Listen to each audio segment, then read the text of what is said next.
अगर हम भारत के संविधान का अपमान करते हैं तो यह अपमान बाबा साहब भीमराव अंबेडकर का अपमान है।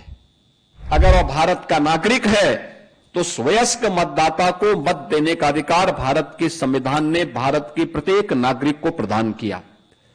अस्पृश्य कहे जाने वाले दलित समाज के लिए, जनजातीय समाज के लिए आरक्षण की व्यवस्था भी भारत के संविधान ने दी।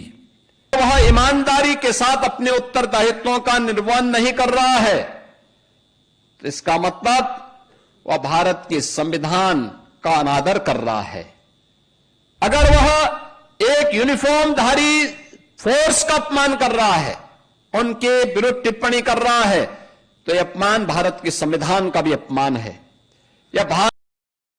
अगर हम भारत के संविधान का अपमान करते हैं तो यह अपमान बाबा साहब भीमराव अंबेडकर का अपमान है, भारत के स्वाधीनता संग्राम सेनानियों और बलिदानियों का अपमान है, उन गरीबों का अपमान है जिन गरीबों ने भारत के संविधान की ताकत के बल पर अपना लोकतांत्रिक अधिकार पाया है। उस आधी आबादी का अपमान है जिस आधी आबादी को भारत के संविधान ने पहले आम चुनाव के अंदर ही मत देने का अधिकार प्रदान कर दिया था। दुनिया के अंदर ऐसा नहीं था। दुनिया के अंदर आधुनिक लोकतंत्र का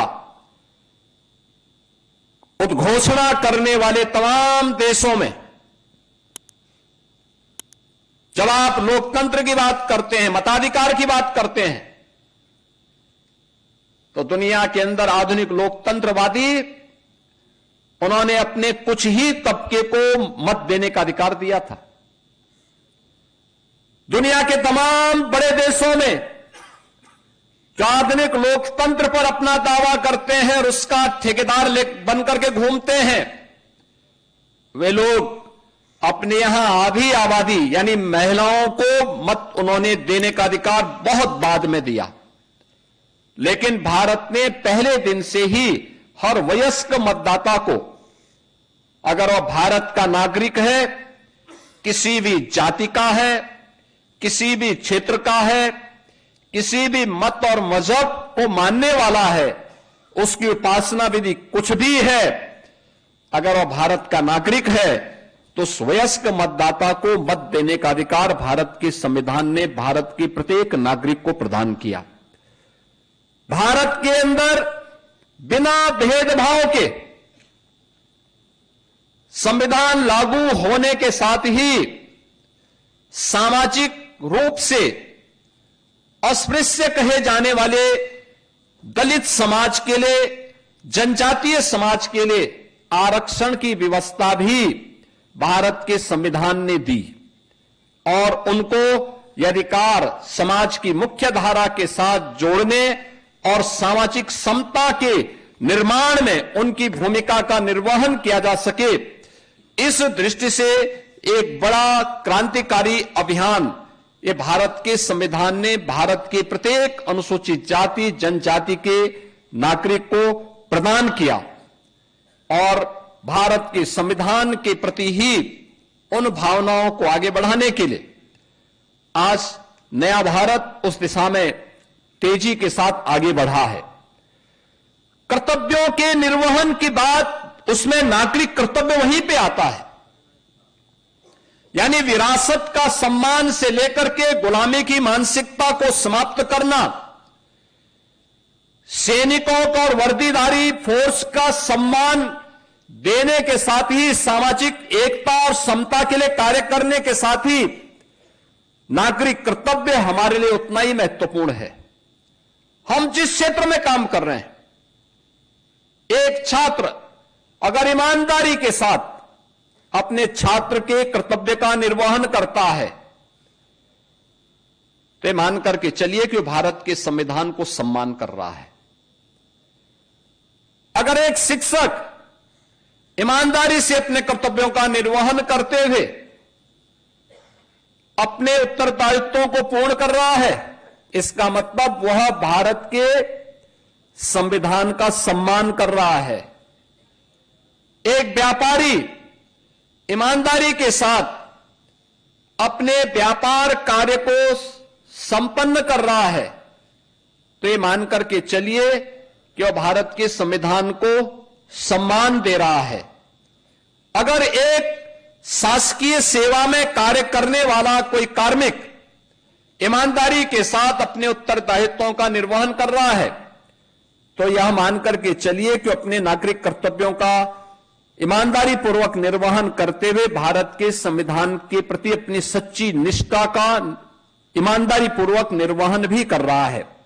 लेकिन अगर कोई व्यक्ति, चाहे वह किसी भी पद पर है, अगर वह ईमानदारी के साथ अपने उत्तरदायित्वों का निर्वहन नहीं कर रहा है, तो इसका मतलब वह भारत के संविधान का अनादर कर रहा है। वह भारत के स्वाधीनता संग्राम सेनानियों का निरादर कर रहा है। अगर वह भारत की विरासत का अपमान करता है, तो यह केवल विरासत का अपमान नहीं, बल्कि यह भारत के स्वाधीनता संग्राम सेनानियों, उन हुतात्माओं, बलिदानियों का भी अपमान है, जिन्होंने अपना सर्वस्व न्यौछावर देश की आजादी के लिए किया था। अगर वह एक यूनिफॉर्मधारी फोर्स का अपमान कर रहा है, उनके विरुद्ध टिप्पणी कर रहा है, तो यह अपमान भारत के संविधान का भी अपमान है। यह भारत के स्वाधीनता संग्राम सेनानियों का भी अपमान है। यह भारत की व्यवस्था का भी अपमान है।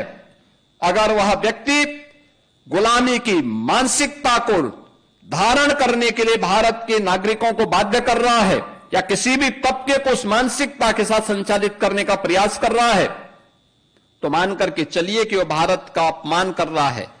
भारत के स्वाधीनता संग्राम सेनानियों, भारत के नागरिकों का अपमान कर रहा है। अगर समाज में जाति के नाम पे, क्षेत्र के नाम पे, भाषा के नाम पे विद्वेष की खाई को चौड़ा करके अराजकता और अव्यवस्था पैदा करने का प्रयास कर रहा है, तो ये मान करके चलिए कि वो भारत का अपमान कर रहा है। भारत की उस एक बार फिर से उन स्थितियों की ओर ले जाने का प्रयास कर रहा है जो भारत को कमजोर कर रहा है।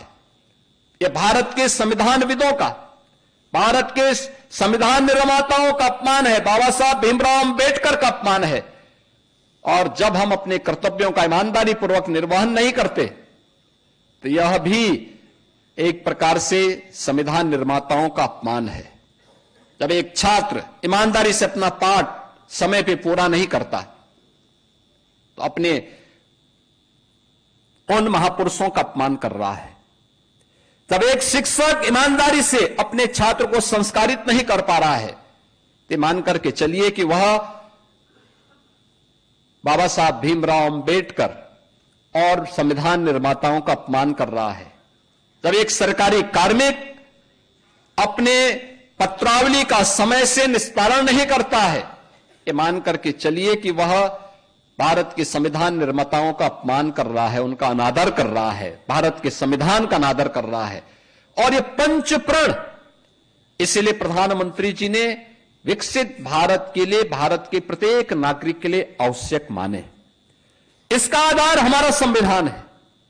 भारत का संविधान, भारत के संविधान की वो मूल प्रति, उस संविधान की मूल प्रति को जिसे 26 नवंबर 1949 को बाबा साहब भीमराव अंबेडकर की नेतृत्व की ड्राफ्टिंग कमेटी ने संविधान सभा को सौंपा था, उस प्रति को अगर आप देखेंगे, और मैं तो मानता हूं कि हर भारतवासी के घर में वह प्रति होनी चाहिए, और उसकी प्रस्तावना का वाचन हर परिवार में होना चाहिए। हो सकता है कि विस्तृत संविधान को हर व्यक्ति पढ़ ना पाए, उसके एक एक बंद और उपबंध के बारे में, धारा उपधारा के बारे में वह जानकारी न लेना चाहता हो, लेकिन हमें उसकी उस मूल प्रस्तावना के साथ साथ उसके भाव क्या हैं, आप देखेंगे भारत के मूल संविधान में पुष्पक विमान से अयोध्या के लिए भगवान श्री राम माता सीता के साथ आता हुआ चित्र भी उसमें लगा हुआ है। महाभारत के युद्ध में श्री कृष्ण के द्वारा गीता के उपदेश का भी चित्र उसमें स्थापित है। महात्मा बुद्ध से लेकर के सम्राट अशोक और उन महान महापुरुषों के चित्रों को उसके माध्यम से देने का, भारत की इस विरासत के प्रति गौरव की अनुभूति करने का अवसर भी दिया गया है। ये सभी चीजें हमें बताती हैं कि भारत का संविधान हमें विरासत के प्रति सम्मान देने का भाव हमारे मन में व्यक्त करता, हमारे मन में इस प्रकार के भाव को पैदा करने का प्रयास कर रहा है। लेकिन हम आज भी उन चीजों से अपने आप को हटते, कहीं ना कहीं उससे विमुख होते हुए दिखाई देते हैं। और इसलिए आज का दिन हम सबके लिए अत्यंत महत्वपूर्ण है। और उसमें सारी बातों का निचोड़ एक बात में आता है, वह आता है अपने नागरिक कर्तव्य का ईमानदारी पूर्वक निर्वहन करना। और नागरिक कर्तव्यों के ईमानदारी पूर्वक निर्वहन की दिशा से केवल अधिकार की चर्चा न करें। और याद करना, बहुत सारी चीजें ऐसी होती हैं, कहीं अगर धुआं उठ रहा है तो हमें सतर्क होना चाहिए, सजग होना चाहिए। सतर्क और सजग इस बात को लेकर होना चाहिए कि अगर पड़ोस में आग लगी है, हम सतर्क नहीं हैं, हम उसको बुझाने में योगदान नहीं दे रहे हैं, तो मान के चलिए कि देर सवेर हम भी उसकी चपेट में आएंगे। हम गलतफहमी नहीं पालनी चाहिए। आपने देखा होगा एक उस ट्रेड यूनियन की प्रवृत्ति जिसका भाव क्या था कि हमारी मांगें पूरी हो चाहे जो मजबूरी हो, यानी हर कीमत पर उनके गलत और सही फैसले लागू होने चाहिए। ये वृत्ति नहीं, कार्य करो, काम का उचित दाम दो। यानी व्यक्ति अगर ईमानदारी पूर्वक कार्य कर रहा है, उसको सम्मानजनक मानदेय और जीने का पूरा अधिकार मिलना चाहिए। यही तो लगातार आज देश के अंदर प्रधानमंत्री मोदी जी के द्वारा, उनके नेतृत्व में डबल इंजन की सरकार के द्वारा जो प्रयास प्रारंभ किए गए हैं, उसी श्रृंखला का हिस्सा है। आज के इस अवसर पर मैं आप सबका आह्वान करूंगा, विकसित भारत की संकल्पना को आगे बढ़ाने के लिए विकसित उत्तर प्रदेश चाहिए। और विकसित उत्तर प्रदेश के लिए विकसित लखनऊ या हरेक स्तर पर उस प्रकार की एक मानसिकता हम सबको पैदा करनी पड़ेगी। मुझे बताते हुए प्रसन्नता है, हमने गत विधान मंडल के सत्र के दौरान इस पे एक 24 घंटे की चर्चा चलाई थी। और इस पे हुई वह चर्चा 12-13 अगस्त को हुई यह चर्चा। मुझे बताते हुए प्रसन्नता है कि हम लोगों ने जब इसका पोर्टल लॉन्च किया और प्रदेश भर से सुझाव मांगे, मुझे बताते हुए प्रसन्नता है कि अब तक हमें 98 लाख से अधिक सुझाव प्राप्त हुए हैं विकसित उत्तर प्रदेश के लिए। विकसित भारत, विकसित उत्तर प्रदेश के लिए हर व्यक्ति ने अपने स्तर पर सुझाव दिए हैं, अलग अलग सेक्टर में दिए हैं। शिक्षा में क्या होना चाहिए, हेल्थ सेक्टर में क्या होना चाहिए, एम्प्लॉयमेंट और स्किल डेवलपमेंट के लिए क्या कुछ किया जाना चाहिए, पब्लिक ट्रांसपोर्ट में क्या कुछ होना चाहिए, एग्रीकल्चर और इरिगेशन में क्या कुछ होना चाहिए, इन्वेस्टमेंट के लिए, सिक्योरिटी के लिए, सुशासन के लिए क्या कदम उठाए जाने चाहिए। 98 लाख से भी सुझाव अब तक हमें प्राप्त हो चुके हैं। ये चीजें दिखती हैं और ये हर तबके के लोगों ने दिया है, हर तबके के लोगों ने सुझाव उपलब्ध करवाए हैं। यह दिखती है कि व्यवस्था के साथ हर व्यक्ति जुड़ना चाहता है, हर व्यक्ति चाहता है कि कुछ चेंज हो, कुछ अच्छा हो, अच्छा होने की प्रवृत्ति। 98 लाख लोगों का मतलब हर 5 परिवार में से एक परिवार का हमारे पास सुझाव आ चुका है। 5 परिवार में से एक परिवार ने हमें सुझाव दे दिया है और यह प्रक्रिया आगे बढ़ेगी। इन सब में हम लोगों ने तय किया है, जैसे यहां पे संविधान दिवस के अवसर पर पिछले एक वर्ष के अंदर अमृत महोत्सव वर्ष के अवसर पर, संविधान अंगीकार किए जाने के अमृत महोत्सव वर्ष पर हुई अलग अलग प्रतियोगिताओं में यहां पे कुछ छात्र छात्राओं को हमने मंच पे सम्मानित किया। ऐसे सरकार ने तय किया कि जो अच्छे सुझाव आए हैं उनकी हम 2 श्रेणियों में उसको हम ले रहे हैं, एक जनपद स्तर का और एक प्रदेश स्तर का। जनपद स्तर के हर जनपद में 3 और प्रदेश स्तर के जो 5 अच्छे सुझाव होंगे उन्हें हम इसी प्रकार के किसी समारोह में सम्मानित करने का कार्य करेंगे। यह हमारी राष्ट्र के प्रति, देश के प्रति अपनी सेवा होगी और इसकी शुरुआत सबसे छोटी इकाई से हमें प्रारंभ करना पड़ेगा। आत्मनिर्भर ग्राम पंचायत होगा, आत्मनिर्भर वार्ड होगा तो आत्मनिर्भर जनपद भी हो जाएगा, आत्मनिर्भर प्रदेश भी हो जाएगा और आत्मनिर्भर भारत भी होगा। आत्मनिर्भर भारत होगा तो विकसित भारत की संकल्पना हमसे दूर नहीं हो सकती है। इस विश्वास के साथ मैं आज के इस अवसर पर संविधान दिवस की अंगीकृत किए जाने की इस तिथि पर, संविधान दिवस के अवसर पर पूरे प्रदेश वासियों को एक बार फिर से हृदय से बधाई और शुभकामनाएं देता हूं।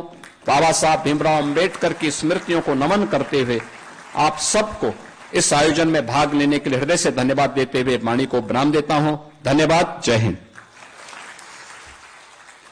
माननीय मुख्यमंत्री जी के प्रेरक और ओजस्वी शब्दों के लिए बहुत बहुत धन्यवाद। आप सभी से अनुरोध है कि राष्ट्रगान के लिए अपने स्थान पर खड़े हो जाएं।